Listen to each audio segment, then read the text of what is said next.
Today I'm going to show you how to properly set up lights for your bearded dragon. So if you didn't know this, it is very important to have the right lights for your bearded dragon. Not only will they need lights that mimics the heat from the desert they are from, they will also need a very bright terrarium that also provides them with UVA and UVB. Now you can achieve the heat of the desert by using a simple halogen bulb, and you don't need these special reptile ones that they sell at pet stores. The heat bulbs at pet stores are the exact same ones at hardware stores. The only difference is the design and the brand, but they do the exact same thing, and that's give off heat. Now I have 120-gallon cages for my dragon, so I use two Philips Par 38 72-watt halogen floodlights on a dimmer, I might add. For a lot of new keepers, I know you probably have a 40-gallon Exoterra tank or something similar. You can use a smaller wattage floodlight, such as a 50-watt Par 20, or even these household bulbs right here. So I will say I don't use the circular household bulbs or the reptile basking bulbs that you find at pet stores myself. I have in emergencies, I only use the floodlights. Remember this, very important, to get halogen bulbs, because now a lot of stuff is moving towards LED bulbs, and you're going to see Par 38 LED bulbs, not halogen bulbs. Halogen bulbs are still there, you just have to look for them. Same with these, I got these at Walmart. You're going to have to make sure it's halogen, because halogen gives off heat and LED bulbs do not.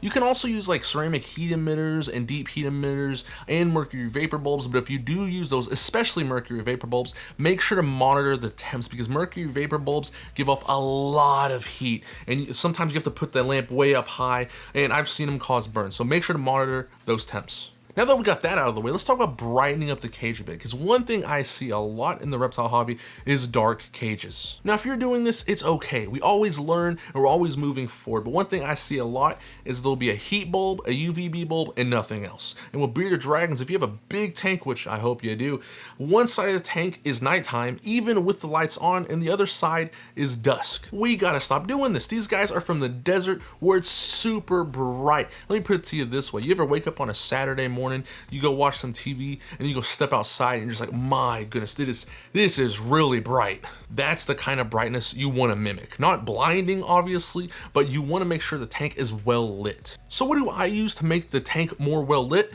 Well, it's simple. I just use an LED light source. LED light sources are very bright and very powerful, and I use the cheapest you can find. I literally go to Walmart, and you could go to anywhere, any type of store where you buy light bulbs.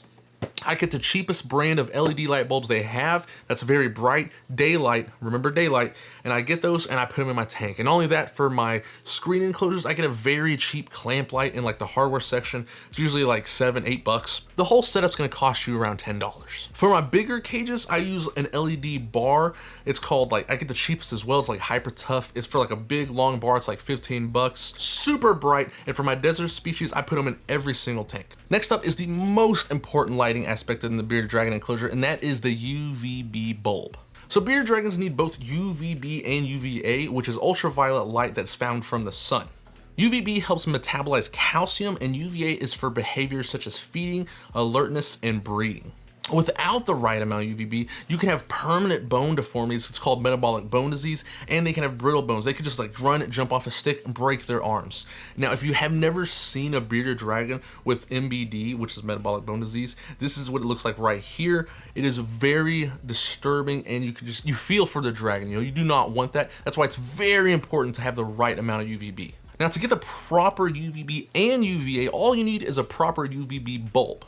Now, in most pet stores, you're probably going to see this one right here. It's a Reptisun terrarium hood, and the reason I'm showing this is because I see a lot of people make this mistake. On this, you see two bearded dragons, right? And it says Reptisun, it's a T5 high output. You want a T5 over a T8 for bearded dragons, just because most of the time bearded dragons have bigger enclosures, and a T5 is going to do way more than a T8. Even though it has two bearded dragons on this, it comes with a free bulb. The bulb is a 5.0, which is for more forest animals like anoles, chameleons, and stuff like that. If you have a bearded dragon, you want a 10.0 Reptisun UVB bulb. Okay, remember that, because if you do buy this, you're gonna have to buy the bulb as well. Even though it comes with a free bulb, it's not gonna be enough. It could be though, depending on how high the basking spot is. We'll get more into that. So I was actually dying to test this out. So I did put the Zoom Ed with the free 5.0 bulb on top of the 40-gallon, and the lowest reading I got was a 1.6, and the highest I got was a 2.7. Proof that with the free bulb, you're not going to be getting the required UVI index that you need for a bearded dragon. This is the Arcadia 12% UVB bulb,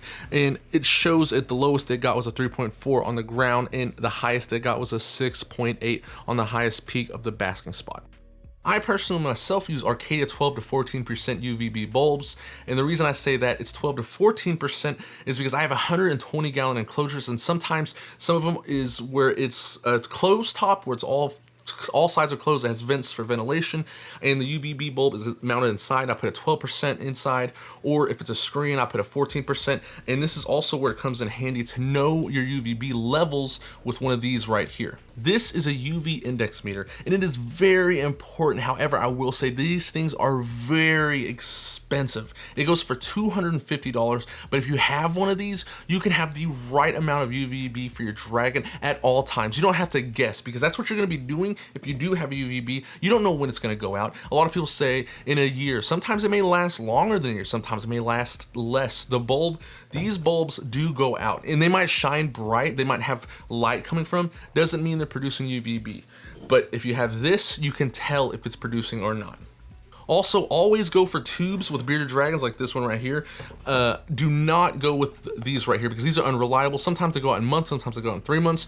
Sometimes they're super powerful, sometimes they're not powerful at all, giving almost no UVB. So stay away from the coils, go with the tubes.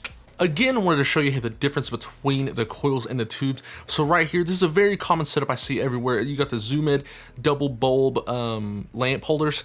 Now I have the sensor 8 inches away from the bulb. Remember, the sensor is 8 inches away from the bulb, and look at this reading, 0.8, 0.7. That's incredibly low. And here's the thing, I actually lower it even more right here. As you can tell, I lowered it. This is only 3 inches away, 3 inches away from the sensor. Look at that, 3 inches away, and look at the reading of this. You're getting a 4.2, 4.6, 3 inches away. And remember, most people who put this there, they put screen in between this. So let's go ahead and get the Exoterra screen and see what the reading is. There's the 4.6, and if you can see right there, it drops to 3.3, 3.4.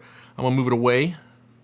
As you can tell right there, look at it. It goes back up to 4.6, 4.7. You move it back, bam, immediately cuts it off. So like I said, unless your basking spot is 2 inches away from the bulb in your terrarium, I would not recommend the coil bulbs for your bearded dragons. So more on the UV index meter, there's a thing called the Ferguson zone. That's where all reptiles sit in.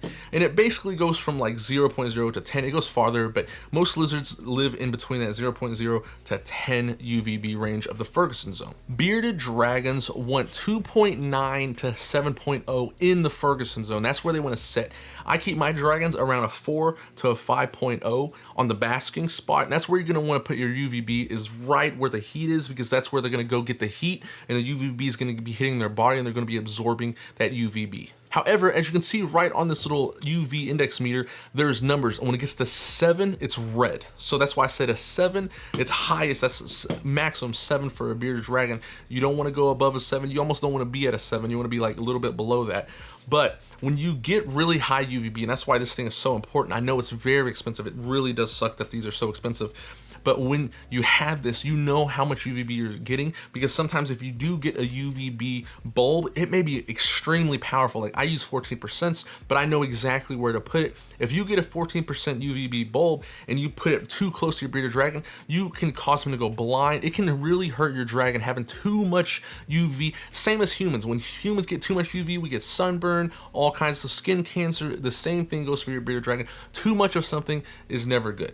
Now that that's all explained, let's talk about how you're going to set up your lighting. Like I said earlier, I know a lot of people who get bearded dragons for the first time. It's like a PetSmart, and they'll get like a 40-gallon, because that's pretty much all PetSmart sells is a 40-gallon Exoterra. So if you do have that, a 40-gallon Exoterra, I recommend at least one heat lamp and have the UVB bulb, which a lot of them are like 12 to 24 inches. I use 24 inches on mine, and so have that UVB bulb right alongside the heat lamp, so that way it's getting both, like I said, the dragon's getting the heat and the UVB, and on the other side, put an LED light on that.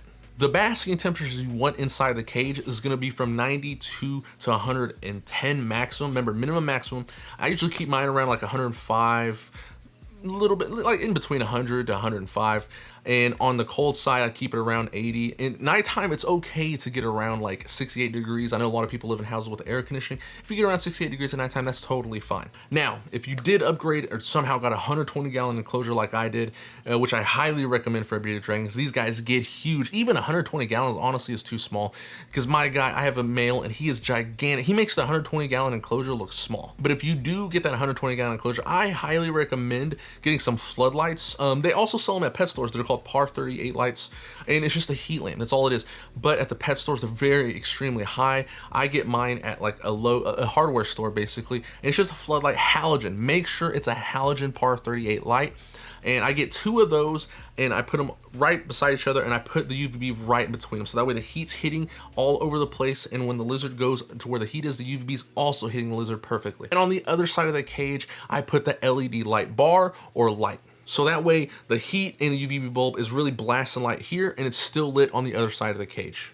And remember this, the heating of the cage really depends on the cage itself. So I can't tell you exactly how to heat your cage. That's why I say you really just gotta take temps. A lot of people might have colder houses. A lot of people might have warmer houses. Someone who has a warm house might just use 50-watt bulbs. Someone who has a colder house might use 100-watt bulbs. And that really depends on you. That's why you have to take the temperatures and see where it's at. And remember this, I do this as well. If you look up the temperature of where the bearded dragons are from, I fluctuate the temperature daily. That's why it's very important. I keep all of my lights on a dimmer, and daily, this sounds crazy, but daily I will check the temperatures. It's saved in my phone. I will look at the temperatures on okay, and I'll bring the dimmer down or up, and I'll check the temperature, and that day that's what the temperature will be inside the cage. So it's always fluctuating. It's always natural. Well, natural as can be, you know what I mean? I have the dimmers and a lot of things that I use for my cages linked down in the description. I hope I explained as much as I could. I feel like I'm leaving stuff out, but I hope I explained and helped you with your lighting and heating of your bearded dragon. And if you want to add anything, you're checking this out, and you want to add anything for anybody else watching this, please leave that down in the comments below.